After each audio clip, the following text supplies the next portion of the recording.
Hello friends, it's me, and today, do we play this game? Let's check out Film Theory. Jack's master plan exposed, the amazing digital circus. Play his game.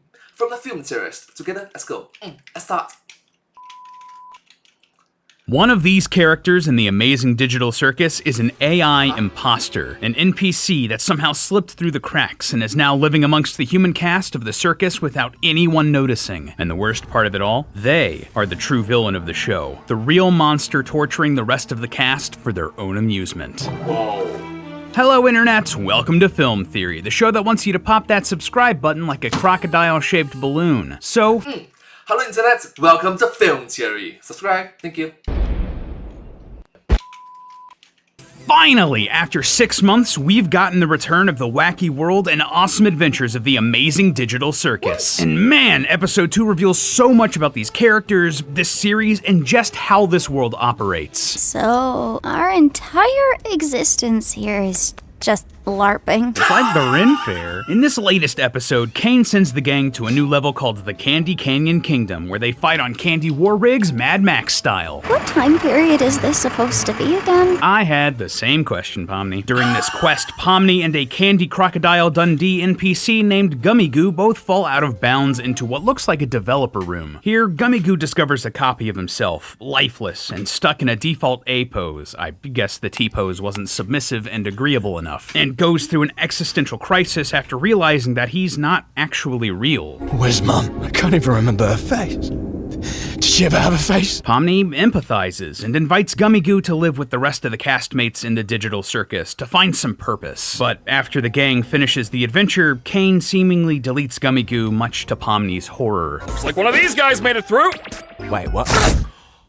Wait, what? This episode was dense, and we learned a lot about how the circus works, and also more about each of the main characters. For example, apparently the cast can remember elements from their past lives, it's just their names that have been completely forgotten. We also learned that maybe, just maybe, the AI within this computer game isn't actually that different from the human characters that get sucked into it. Yeah, this was a major theme for the episode. There was a whole multi-minute long conversation dedicated to the subject, and it got me wondering, well, what if there isn't a difference? And what if the series is really going to drive that home with a twist reveal down the road? That's right, friends. I believe that one of our main cast here in the amazing digital circus is an NPC, an AI created by Kane who has somehow wormed their way into the circus and is now living amongst the human cast without anyone noticing. And figuring out exactly who that is will show us who the true villain is in the amazing digital circus. Prepare yourself. Wait, no way. For an episode that's 57 times more immersive, friends. We're diving in. But before we talk about the bright, colorful characters of the amazing digital circus, let's talk about the bright, colorful clothing of Lumen. So for most of my life, I've been a black hoodie, black t-shirt, black pants kind of guy. It's a great look, and I do dig it. It's actually why I've loved the merch we've made with Theoryware over the years. But as I've gotten older, I've realized that sometimes you want to add a splash of color into things, to wear something with a little bit more pizzazz that isn't just a logo on a t-shirt. And as we started coming up with more ideas, we realized that Theoryware just wasn't quite the right fit for what we wanted to do. And so, Theoryware is evolving into something new. Our new apparel line, Lumen. Lumen is all about making creative clothing that anyone can wear, from me to my mom to your average Joe and con goer. We wanted to make things that anyone can wear at any time and crush it. Like, you can rock up anywhere wearing the ombre bomber jacket and you'd get head swiveling your way thinking, man, that guy's cool. And just to be clear, we're still going to be doing all of the same sorts of stuff that you've loved with our logos and the channel colors and collabs like FNAF, Dune, and Godzilla Kong. In fact, we've got partnerships with Poppy Playtime and some other IP you've definitely heard of coming up in the next year. And if you have any guesses for what those might be, or just some collabs that you'd love to see, let me know down in the comments below. We'll be reading all of them because we want these collabs to be for you guys and by you guys. Okay, I'm gonna guess FNAF. Five Nights at Freddy's. Regardless, this evolution from Theoryware into Lumen lets us do all Fallout? Yeah, they did it before. FNAF? Yeah. All of that and more, like the cotton candy cardigan, that's just good clothing. And something that I'm proud of with this that we've worked incredibly hard on is to be inclusive with all body sizes and shapes. Believe me, that's very relevant to me, and being able to buy something online in plus sizes that actually fits well and looks good, I could not be happier about it. I actually got to grab a scenic view crew neck early, and this thing has immediately entered my wardrobe rotation. I am so incredibly proud of what we've come up with here and cannot wait to wear it myself. And if you want to check out what Lumen has to offer, head over to lumenofficial.com or click the link in the description. There's a ton of cool stuff over there that I haven't even mentioned here that you are going to love. And now that we're all comfy in our new Lumen apparel, let's dive back into the mystery of the amazing digital circus. So why would I claim that there's an NPC amongst all of the castmates here in the amazing digital circus? Well, not to bury the lead, but Kane heavily implies that an NPC has come into the circus before. At the end of episode 2, when Kane pops Gummy Goo like a balloon, he explains that he did so because Gummy Goo was an NPC. I know you guys love your NPCs, but if I start losing track of who's a human and who's an NPC,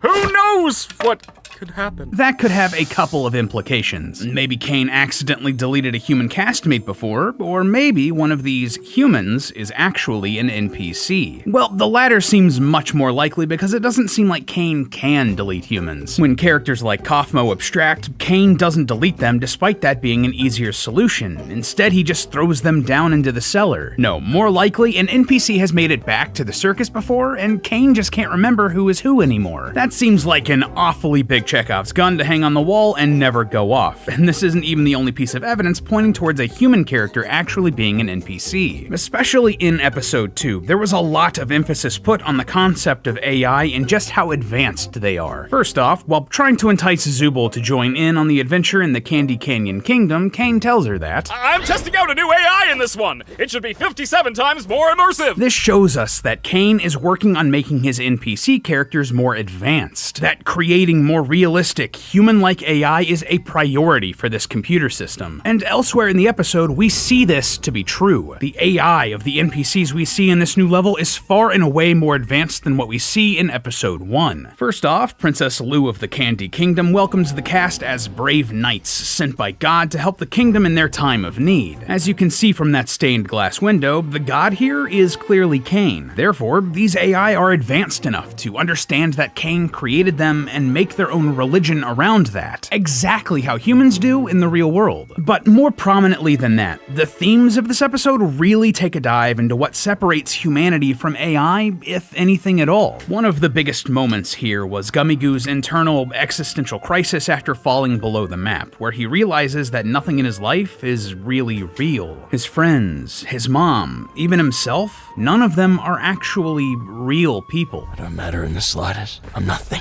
My life, my memories, my friends, it's all fake. First off, this shows us that the AI of the NPCs here in the digital circus is advanced enough to become self-aware. Gummy Goo absolutely understands that he isn't real. It's also worth noting that Gummy Goo doesn't shut down or get fried or abstract. He just becomes a bit of a sad boy once he realizes his situation, exactly the same way humans do when they have their own existential crises in the real world. Been there, done that, my man. So the AI is Yeah, everybody have their own existential crisis. I have it, you have it, everybody have it. even sturdy enough to handle that sort of shock to the system. And the thing that pulls Gummy Goo out of this depression? It's Pomni and her empathy. She lets Gummy Goo know that she understands how he's feeling, and that even people who come from her world, the real world, have these thoughts too. And when she invites Gummy Goo to come back to the circus with the cast, Gummy Goo asks, "Would I even belong?" I'm sure you wouldn't belong any less than me. Pomni is straight up telling Gummy Goo that it doesn't matter if he's real or not. They are the same. At the very least, this is driving home the theme that the AI in this game and its human characters aren't actually so different. And combined with everything else we've talked about, the show is absolutely seeding the possibility that one of the human characters is not what they seem. And so now that begs the question, who is it? Which one of them is an NPC? Right off the bat, we can likely eliminate Zubul and Gangle. We haven't really had a chance to dig into their characters yet, and the show seems more interested in exploring them as comic relief then big twists. What about Kinger? He's supposedly been there the longest, and is definitely the one that seems the most glitchy, for the lack of a better term. Again, I'm not so convinced. Similar to Zubul and Gangle, he's being positioned more as a side character, and one that really reflects both the comedy and tragedy of the situation the humans are trapped in. What's more, there's a lot of evidence pointing to Kinger being a QA developer who got sucked into the game. In the pilot, he asks, "Did someone say something about an insect collection?" And again, when he sees the gloinks, he wonders, "An insect collection?" And then in the Candy Kingdom in episode 2, he points out, "They've even got little candy bugs here. It's so beautiful." This interest in insects would make sense if he was a bug tester in his past human life, so it wouldn't make sense for him to also be an NPC. That leaves us with just Ragatha and Jax. At first glance, Ragatha does seem like a good candidate. Despite telling Pomni that there were no hard feelings for leaving her to the abstracted Kaufmo, if someone ever says that in a series like this, that means there are definitely hard feelings. So maybe she's being set up here as a secret antagonistic AI down the line. But at the same time, they're also really positioning her as a parallel to Pomni. She's trying to help Pomni fit in and feel better in exactly the same way that Pomni was trying with Gummy Goo. Thematically, it makes more sense for Ragatha to fall into the mentor archetype, showing Pomni the ropes, before Ragatha inevitably falls to the mentor occupational hazard trope, showing Pomni the dark fate that she herself could face. So no, I don't believe that they're setting Ragatha up to be an AI, which leaves us with Jax. And oh man, it could definitely be Jax. And there's a surprising amount of evidence pointing towards it. First of all, Jax being an NPC would make a lot of his quirks suddenly make a lot more sense. For example, Jax is the only character who's able to keep his head steady while driving a truck over the rocky road, something that would probably be much easier for a computer program or an AI to do rather than a human. Additionally, gravity doesn't seem to affect him in the same way as the others. Notice that during the Mad Max truck chase sequence, characters like Pomni are thrown around by the momentum of the trucks. She has to hold on to prevent herself from being flung off the vehicles. But Jax, he stands upright as the truck plummets vertically into the chocolate river. This is Like a boss. much more similar to the Gator NPC Max, who is able to pull himself back up onto the bandit's truck while similarly ignoring the laws of physics. Jax Like a boss. is acting more like an NPC here than the human cast. Now, obviously, these moments are played for comedic effect, but they stood out to me either way. Do you want some more serious examples? Well, for one, Jax is incredibly good at getting into places that he shouldn't. In the pilot, Jax reveals that he has keys to everywhere, all the other rooms in the circus. Additionally, he is able to very easily steal the key to the kingdom walls in episode 2. To me, this sounds a lot like Jax has sort of administrator access to the circus and its connected levels, like he's part of the computer system more so than the other cast. Oh, and another big thing here, he's the only one of the main cast that seems to break the fourth wall. It's kind of a blink and you miss it moment, but in the first episode, Jax looks straight at the camera, straight at us. Though this could be played off as us being in the point of view of Ragatha, who immediately asks, why are you looking at me like that? It's still a weird moment. And in episode 2, he does it again, shrugging directly at the viewer. The only other character we've seen act similarly is another NPC, Kane, when he speaks directly to the audience at the beginning of the pilot. My name is Kane. I'm your ringmaster. What's more, Jax is also very interested in food, which is something we've only seen from NPCs and AI in the digital circus. Yeah, this was actually pointed out by Truthful Hero over on our subreddit, but Jax is the only one of the main castmates to show any real sign of hunger or even interest in food. Oh no, they killed Zubul. Anyway, you guys want to go get something to eat? You know, I am pretty hungry. You didn't even do anything.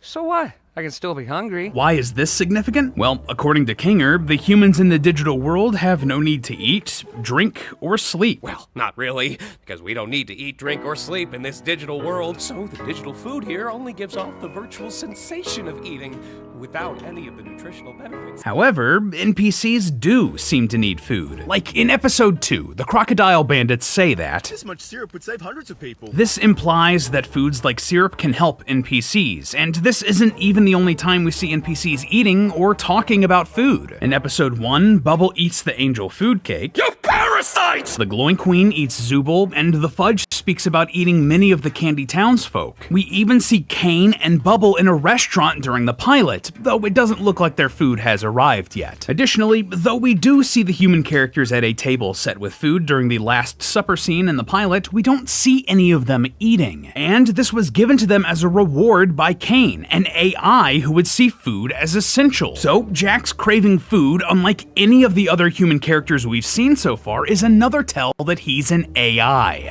But wait, I hear you saying, doesn't the show's official synopsis say that the Amazing Digital Circus is about 6 humans subjected to the whims of wacky AI? And yes, that is correct. However, there are ways to explain this. Firstly, it could just be a marketing misdirect. I mean, you don't want to reveal your big twist in the synopsis you released before the first episode. But even still, assuming that the synopsis is correct, it can still work. That 6th human could be Kaufmo the clown. Yeah, while we don't see him before he abstracts, he still is present in the first episode of the series, and his funeral played a big, thematic, important part in episode 2. That would mean that he's still in the series and was still subjected to the whims of this wacky AI, thus making that synopsis still technically correct. The best kind of correct. And what's more, or this isn't actually the only synopsis of the show that we've gotten so far. Gooseworks had a different one over on her teaser for the series uploaded to her personal YouTube channel, and this one describes the circus as a 3D animated pilot about a rogue AI that relentlessly has fun adventures with 6 human souls. Has fun adventures with is an interesting phrase to use here, since Kane never goes on any adventures with the cast. Yes, he makes them, and he pushes the other characters to join in on them, but he never goes on them himself. In both the in-house adventure from the pilot and the Candy Kingdom in episode 2, he just kinda goes off and does his own thing after sending the cast on their way. But do you know who does go on the adventures with the other characters? Jax. And not only that, but he's excited to. In episode 1, as soon as Pomni shows up, like immediately afterward, he asks, "So, Kane, we having a new adventure today for the newbie or what?" In episode 2, he tries to get Zooble to tag along. Ooh, a new AI. You don't want to mess with the new AI, Zuby? And his reasoning for all of it? I'm fine with doing whatever, as long as I get to see funny things happen to people. He just wants to mess with them. Sounds like something a rogue AI who wants to torment the cast would think, doesn't it? And again, like, rogue AI and torment are weird words to describe Kane and what he does, right? Like, listen, I get it. What Kane is putting these characters through does not necessarily seem like a walk in the park. But torment? That doesn't track either. And at the very least, we do know that there seems to be some fun had by these human characters on the adventures. Ragatha and Kinger both seem excited by the Candy Kingdom castle, and Ragatha instantly likes Princess Lou. Your kingdom's awesome, by the way. Love the vibe. I like you already. Look, Pomni, we're already friends with the princess. That doesn't sound like someone who's tormented to me. But do you know who does torment the cast? Day in and day out, every time we see them? Jax. He's physically abusive. Like, just to name a few instances, he steps on Gangle's mask without caring, throws a bowling ball at Kinger to knock him into the gloink layer, pushes Gangle over for no reason, and throws Pomni out of the candy truck without a second thought. Jax, you...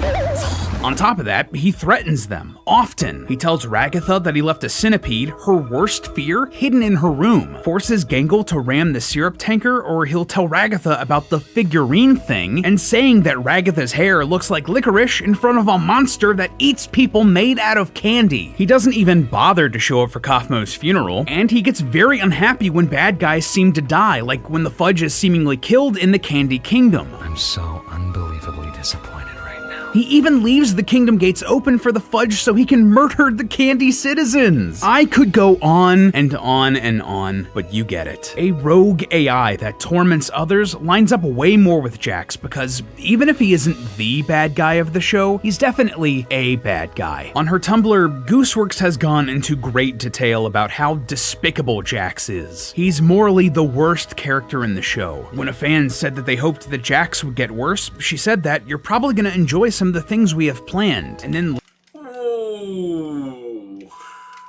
later reiterated that he will become much worse, which I would say is accurate given how mean and cruel we see him being in episode 2. And perhaps most important for us here today, when asked if Jax was just a jerk or an anti-hero, Gooseworks explains that there's absolutely nothing heroic about him. Would that be because he's actually the villain here? Yeah, friends, clearly, they are positioning Jax to be the true villain of this show, not Kane. And the biggest thing that clinched this for me, that convinced me that Jax was gonna be the big bad who would break the system, believe it or not, it was the merch. Yeah, Jax has been positioned as a major character for Glitch through their merchandising since the very beginning. When the pilot for the Amazing Digital Circus first aired, tell me, what 2 characters do you think they made plushies out of, that they had ready for you to buy immediately as the episode ended? It was Pomni and Jax. Now, Pomni makes total sense. She is the main character after all. But why Jax and not someone like Kane, who is the other poster character for the series, who is arguably the main antagonist? They position Jax to be just as important as Pomni with these plushes. And that isn't even the biggest hint we get through Glitch's merchandise. See, so it's actually a hidden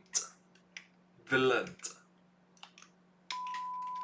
all of the main characters for the Amazing Digital Circus now have enamel pins over on Glitch's store, and the card back for each of them has them in either the character's room or an environment directly connected to the character. Like Pomni is in her bedroom, as is Gangle, Zooble, and Ragatha. Kinger is in his pillow fort from episode 1, while Kane and Bubble are on the circus stage. But where do you think that they put Jax? In his bedroom, like the others? In the main circus floor? Hiding somewhere? Breaking into someone else's room? Nope. Unlike the others, he's just outside of his bedroom, his nameplate broken and letters on the floor. But most importantly, the texture on the back of the card has been ripped, revealing the glitchy void underneath. Not even Kane, the ringleader for the circus who creates and controls all of the levels of this world, is shown here in the void. His pin is still contained within the circus, but Jax is breaking apart from it, tearing it down. Why would they add this detail only to Jax's pin if they weren't trying to tell us that there's something deeper going on with this character? That just underneath the surface, he's glitchy and robotic and computer generated, just like the void. The evidence speaks for itself. Someone in this cast is definitely an AI, and Jax is the perfect candidate. He's malicious, he's weird, he's different from the other characters, and even his merch has set him apart. So I'm calling it here. Don't be surprised when he's revealed to be the big bad AI at the end of this series. But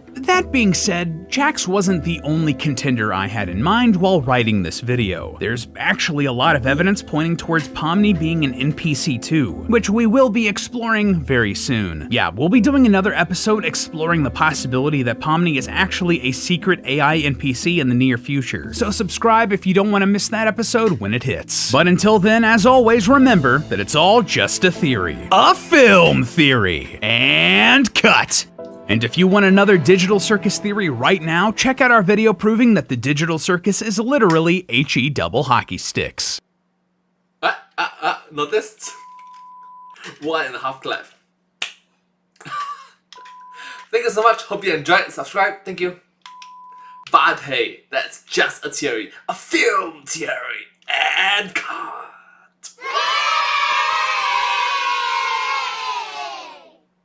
And I hope to see you all in my next video. Thank you so much, subscribe.